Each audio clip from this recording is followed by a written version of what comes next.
Coming up next on the Jeff Crilley Show, we'll be talking to an internationally acclaimed artist and what I like to call his strokes of genius. That's next.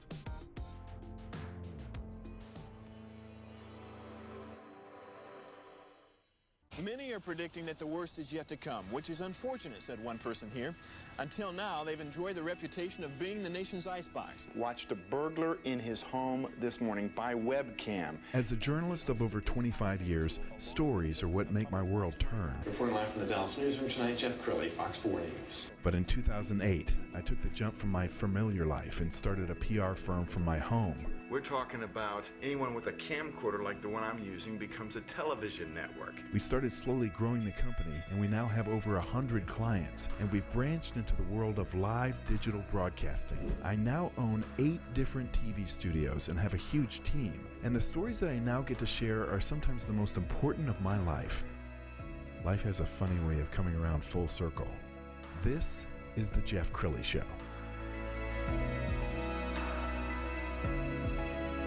Well, they always say life is a canvas. You can paint your own future if you want. And to talk about that, Rolando Diaz, he's an internationally acclaimed artist, a Cuban-American, and you have been recognized even now by Sundance because you're a film star or a documentary star. I don't mean to embarrass you, but let's begin with your story. How did this all start for you?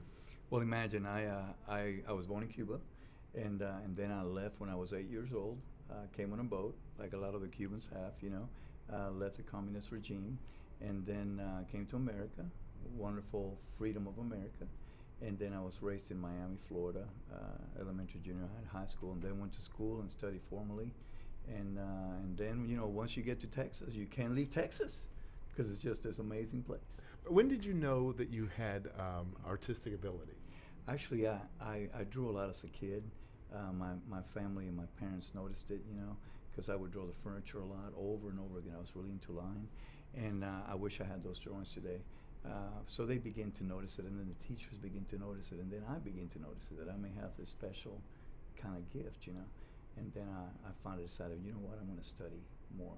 And so I want to get into the PBS documentary. How were you discovered for this particular piece? A patron that I have, and I'll keep her name silent because she desires that, but she's the one who put that together.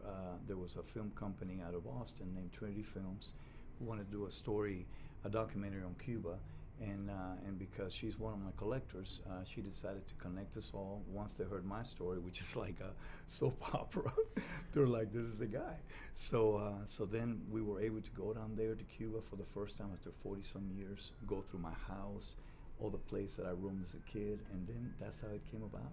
Wow. Yeah. What you never could have imagined is it would be critically acclaimed at Sundance. Amazing. They were amazed that it got 2 awards, 2 Gold Sundance Awards. So that elevated it to a different level, and I just couldn't believe it. So outstanding. Well, we're going to show a short clip right now. Okay.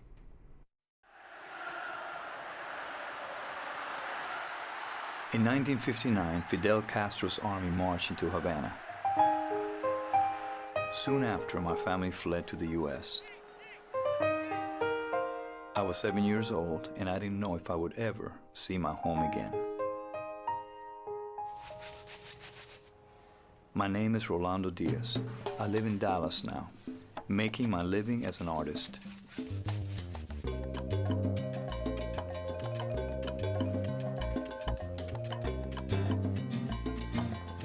All that I have left of Cuba are memories, fragments, images, snapshots in my mind.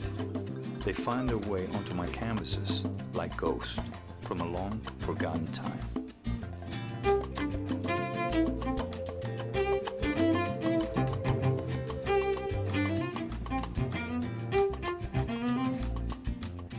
I have decided to recapture them. I will return to the place of my birth to rediscover the people and places that have lived within me for so many years, and to see what my life would have become had I stayed. I will meet the artists who are working there now, and through their lives and through their art, I hope to learn how to better understand my own. I've always been afraid of what I might find if I returned, but now I'm more afraid of what I might lose if I don't.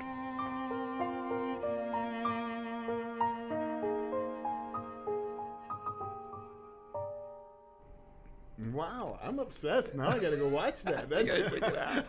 There's a little melancholy in it, that music and all. Now, when you were doing the documentary, did you have any sense of how big it would become? I had no idea. I had never been seriously in front of a camera before.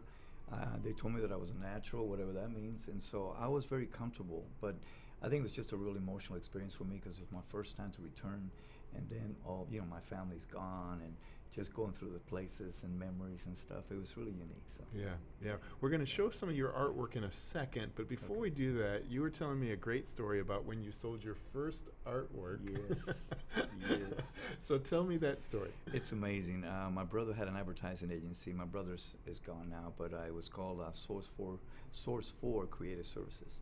And a man came in to get some work done, some advertising work done, and my work was in Xerox copies on the side of the table, and he noticed them and asked my brother about the pieces, and next thing you know, the guy contacts me. I'm getting ready for a show at the Grace Museum, my first major show in Abilene, and the guy goes in there, looks at the work. I tell him, hey, it's going to a show, because I was so ignorant. I didn't realize that I could sell them and then get them to him later. And so he kind of points to something. He goes, well, here, I want this one, this one, this one, this one. When your show is over, just bring them over. I live in Fort Worth, and he writes me a check for $17,000. And I'm like, this is good. You're like, I could do this all day long. This is good. Now, did you try to play it cool, like you get these checks all the time? Well, let me tell you, when he started asking questions, I hadn't even priced my work because I'm just getting started. And so I was like, I went 3,000, 4,000. And next thing you know, it starts adding up. I'm like, this is awesome. Yeah, you should have said more. Sounds like he would have paid it. All right, let's go ahead and show some of your art, and I want you to describe what you were thinking and experiencing with each one. Okay. This piece is a really unique piece. The University of Texas in Austin brought me in. I was able to paint this painting live with a microphone to my head and speak about creativity. So this painting has to do with the evolving of creativity. See, and you were in front of a live audience doing this. Right, That's exactly. pressure. Yeah, thank you. I've learned how to do this now. I began painting live about 20-some years ago, and so I'm able to do it freely, but man, the first time, I was shaking like a leaf. All right, how about this one? This is a piece Afro-Cuban, and it has to do with the whole influence of Africa with the Cuban culture, and I actually own that mask on the left. Oh, cool. That's one of my collections of masks. And this is a piece that speaks about the whole Cuba experience, where you have the men escaping at night. There's the moon representing the eye of God, and also a clock where all the numbers have fallen off because once the communists took over, the whole thing shifted. So that's So, you're always your worst critic. That's true. And we were talking before the show started that you can see things that the audience couldn't. So you can go to some of your artwork and say, I would have done it differently. Right. Yeah. And that's for sure. That almost happens a lot. I mean, I look at a work of art that I created years back. I see it again. I'm like, I could have done this, I could have done that. But, it's just the human experience. Well, you're a very humble guy, which impresses me because you've achieved so much. Tell us more about, you're still a young man. You've got a lot of years ahead of you. Yeah. Where do you see this all going? I don't know about young. I'm in my 60s, but really, you look great. Yeah, you I'm look 63. Great. I mean, how long would you like to keep painting? I see me painting till my last breath. It's just, when you're a painter and you're a real painter like I am, it's just who you are, and it's part of your whole experience. So for me to literally stop painting now, I can't even visualize that. I mean, I paint every day, and it's just been going on for so many years. So. Tell me where you come up with your inspiration. As you're driving around just looking at the world, do you sometimes say, oh my goodness? Well, my tagline is art is the experience of life. So in my particular situation, it has to do with emotions, things that have happened to me personally, events, could be a person, could be a sad thing or a happy thing, and those are the things that motivate me. But I also go into nature a lot for inspiration, because nature is so gorgeous. Color in nature, right. Because being an abstract expressionist, I'm really into color and the combination of colors.